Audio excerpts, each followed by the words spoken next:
whether or not his armies would lose battles. He worried whether there'd be enough money in his treasury. And he suspected that his ministers were not very loyal. He worried so much that his head was like a big storm. And he wondered, were his subjects, were his people as worried as him? As commoners, how did they feel? What made them happy? What made them anxious? He called to his royal seamstress and he asked her to bring him ragged cloth, and that he wanted her to take that cloth and to make him a suit of rags with a cloak and a hood. She did as instructed. When it was ready, she brought it back to him. He sent everyone away from his chambers.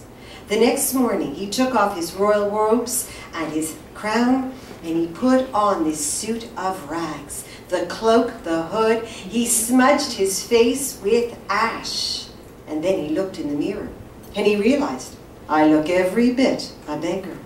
And off he went through the halls of the palace and right into the community. Not one person noticed him. He spent the whole day meandering through the different marketplace areas, and he just stood there listening to the conversations of the people. By nightfall, he was still on this journey to discover what made the people happy, what made them worry. And he passed by a poor man's house, and he peered in the window, and there was this man sitting on a crude stool in front of a crude wooden table with a loaf of bread and a candle. And yet the man's smile lit up the dingy room. He had to know. The king, dressed as a beggar, had to know what made him happy. So he banged upon the door. Please, a little food for a beggar. The man opened the door and said, a guest is a gift from God. Please enter. What I have is yours. The king, dressed as a beggar, sat down and looked at the man and said to him, how did you earn your keep today? How did you earn that bread? Oh, well, I'm a cobbler. I mended shoes, and I mended so many shoes that I was able to buy this lovely loaf. The man blessed the loaf and gave half to the king. And when the poor man chewed on that bread, it was as if it was the finest meal. The king crunched his brow and looked at him and said, but what happens if tomorrow you cannot earn your keep? What then? I don't worry. Day by day I have my faith, all will be well. By the time the king left that night, he thought, I will shake this man's faith. He's so naive. I will put a test. The next day, when the poor man went to the marketplace with his tools of trade, there was a sign, order of the king. No one was allowed to mend shoes anymore.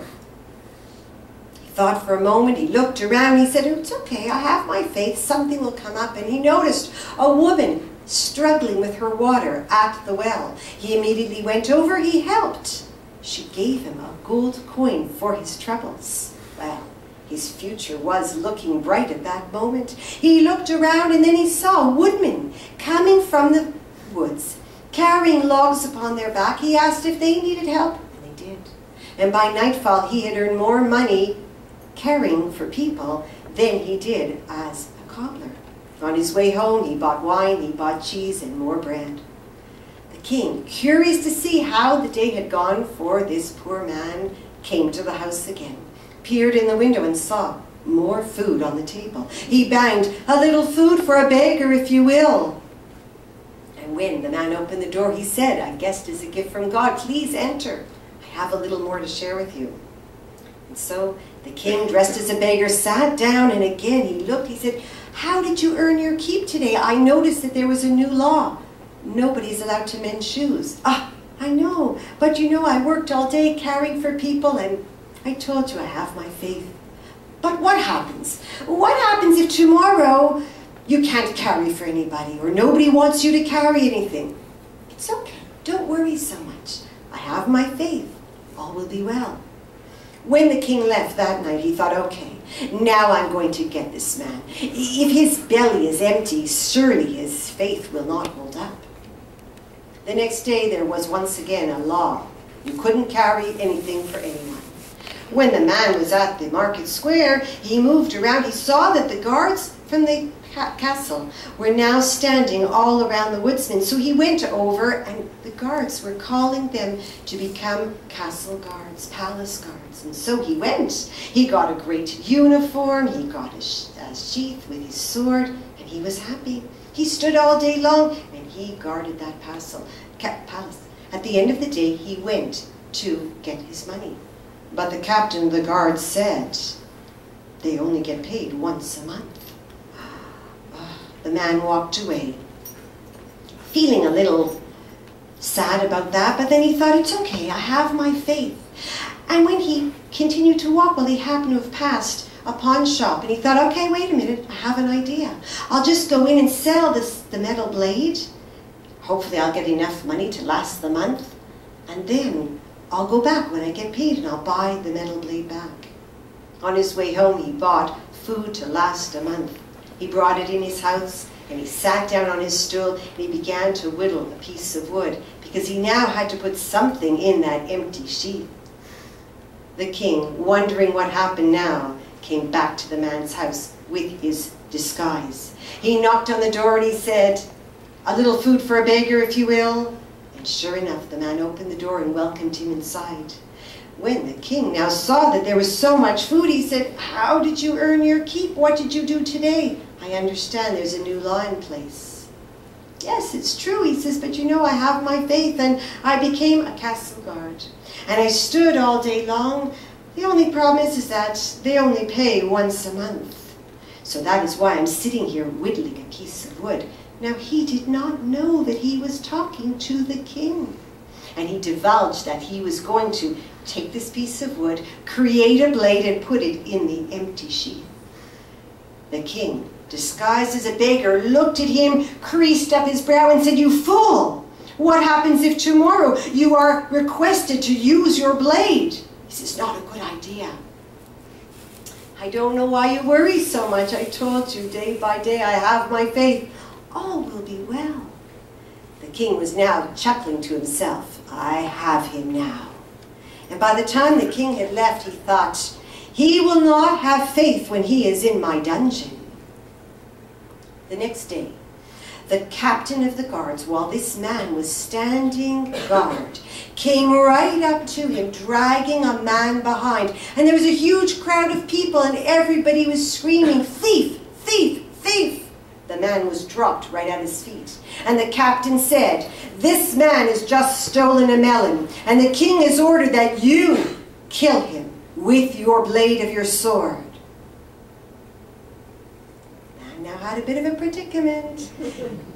If he took out his sword, his head would surely roll too. But then he thought, it's okay, I have my faith. And in the meantime, the poor man in front was pleading, please, I just have hungry children. I needed to give them something. Please don't kill me. The man took a deep breath. He threw his hands up to the heavens and he said, Blessed One who sits high above us all, if this man is truly guilty, give me the strength to carry out the bidding of the king. But if this man is truly innocent, let the blade of my sword be turned to wood. And then you know what happened next, right? He dramatically lifted it up to the sky and everyone gasped. What? The man is innocent.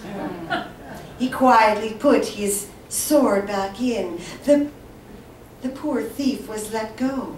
And all the crowd dispersed. And then the king came up in front of him.